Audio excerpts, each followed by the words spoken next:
And now, please welcome SkiftX Research Editor, Dan Marcec. Hi, everyone. Hope you're having a great afternoon here at Skift Global Forum East.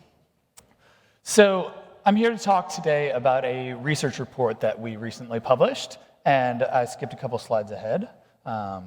But in preparation for this event, we worked with Dubai Tourism and started writing this report about the trends here in Dubai and what's going on.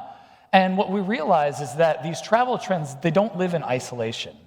There's all sorts of things going on in the world, economic changes, social and political shifts, and of course, these travel trends themselves. So we put together this report about this holistic view of what's happening here in Dubai in relationship to travel trends and the entire city. So first, though, let's talk about some of those travel trends. We've talked about most of these already, so I'm not going to cover them ad nauseum, but I've got a quick stat for each one. So first and foremost, there's been huge travel recovery here, and the UAE, according to Skift Research, is actually one of only 5 countries that has seen their travel performance reach 2019 levels. So great news, obviously. The second thing, in 2019, of the busiest routes by seat capacity across the entire world, none of them were coming through this region. But according to OAG data, in 2022, 7 of those routes were coming through the region. And actually 5 of those were either coming to or going from Dubai. So huge opportunities here as the travel world is kind of converging. The third thing, we know this, Chris Nassetta from Hilton mentioned this yesterday, growing global population. It's over 8 billion now. And 3/4 of those people, according to the World Bank, are in the middle class. It's a huge number of people in Africa, Middle East, Asia who are part of this, and that means this opportunity is coming together here. Fourth thing, international travel is getting easier. Another stat from a recent Skift research report. In 2006, the average passport would allow the average person into less than 50 countries, and today that's about 90. So we're seeing this cross-border travel become much easier, and once again, at the center of the world, within 8 hours of 2/3 of the global population here in Dubai, that's creating great opportunities. And the last thing, I'm not going to sit here and talk about blended trips or leisure travel too much. We've covered that at length. But the reality is that really has upended what's happening in the travel world. People aren't tethered to their workplace, and as a result, they're having the opportunity to go wherever they want. And so for cities, that's given them these huge opportunities to think about what they can do. This is from a Boston Consulting Group report, and what they said is, it's pretty straightforward. The summary is the choice of which city to work in, invest in, study, all that has become more difficult. So how do we talk about that in context of what's happening here in Dubai and what's happening in global cities as they look toward the 21st century? We frame it around these 3 concepts. So livability first. We understand that economic growth has its own costs. So you can focus on building your tourism industry, but that could have, and it does have an effect on the day-to-day life of your residents. We just had the panel up here a couple of panels ago talking about labor issues.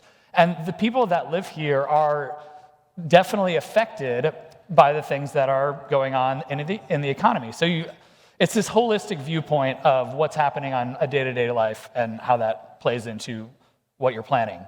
So the second thing is agility. So during the pandemic, we realized that the world is changing very quickly and we have to adapt to it.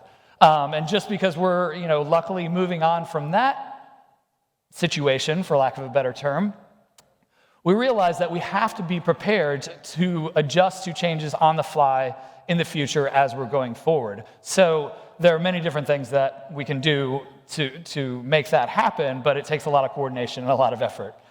And then finally, resiliency. So this is something that we know about, that we talk about. This is environmental changes. This is, social changes and adjusting to that. But when we're talking about livability and agility, so the day-to-day things, and then adapting to what's happening in the moment, it's easy to maybe overlook or lose sight of that long-term vision. And so for cities to be successful in this day and age, it's putting all of these 3 pillars together and thinking about them all as one in this holistic cycle in order to be successful. So for the report, we worked with Dubai Tourism, and they gave us a lot of these great stats. I think I'm actually standing in front of some of them. So the 2040 Urban Master Plan is really centered on these things that are going to, of course, help the tourism economy, but also improve life for the people who live here in Dubai. So increasing length of public beaches, obviously space for hotels and tourism, parks and recreation, accessibility and connectivity through transit, and space for education and healthcare. The one thing that, these eye-popping stats I wanted to have up on the screen for you, but there's also the effect of connectivity, not just from a physical standpoint, which is part of this urban master plan, but also a technological standpoint. So that means, better internet, and as one example, and all of these things are coming together as we think about how we are making this place attractive for people to come and visit, which obviously it is and will continue to be, but then also for the people here on an everyday basis. From the standpoint of the travel industry, the UAE has been very progressive in terms of its updated visa rules, and that has been able to meet the demand for people who came during the pandemic and either did not want to leave or couldn't leave for a variety of reasons, and they adapted very quickly to that. And we've heard a lot from the people here in Dubai about the reasons they did that and the ability to do that.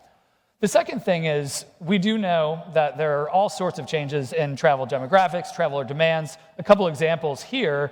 73% of visitors to Dubai in 2021 were in the families category. Might not be what you would expect. Secondly, over 50% of visitors to Dubai were domestic tourists. And that was up from about 25% before the pandemic. We do think that will kind of even out, but as some panelists earlier today discussed, this is going to be incremental. Asia is going to reopen fully, and we're going to get a lot of tourists here from there. But these domestic tourists have found something that they can really appreciate here in Dubai. And that's where we're also seeing these expanded retail and food offerings and things like that that are celebrating the multicultural heritage and the diversity here in Dubai, and the position of the city and the recognition of it as one of the top luxury destinations in the world is not going anywhere. But there are all these other incremental opportunities that are happening on top of it that is where we see the future of the growth.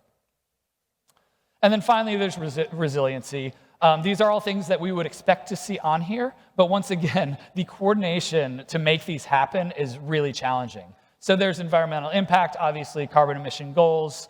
One of the other things that His Excellency mentioned earlier, the Dubai Can Initiative, I noticed that, walking around town, there's places where I can fill up my water bottle, which is really lovely. I love not to use single-use plastic, and that's a really great initiative that a lot of different stakeholders here are talking about.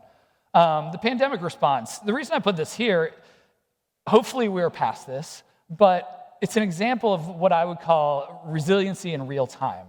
The ability to adjust to something, and as we know, Dubai was one of the first international destinations to open in July 2020, and that led them to be able to be a leader in bringing back the global events industry, as well as obviously host the Expo 2020 Dubai.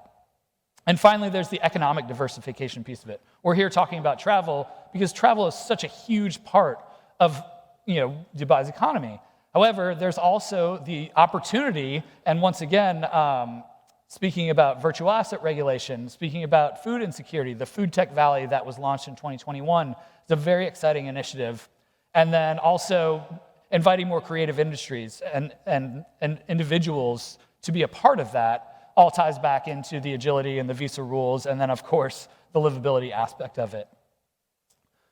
The last thing is, this quote here is from the Chief Operating Officer of the Middle East for Marriott, so global perspective, and what we have heard, and we've heard this throughout the conference, and that theme really carries forward, is the ability that Dubai has cultivated to collaborate across all stakeholders. So from government officials to industry executives, to the citizens themselves, there really is that unmatched spirit here of that collaboration, and that's why we see such a bright future here in Dubai.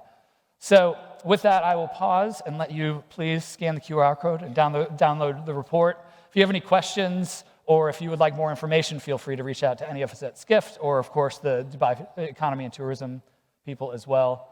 And that's all I have for you. Thank you.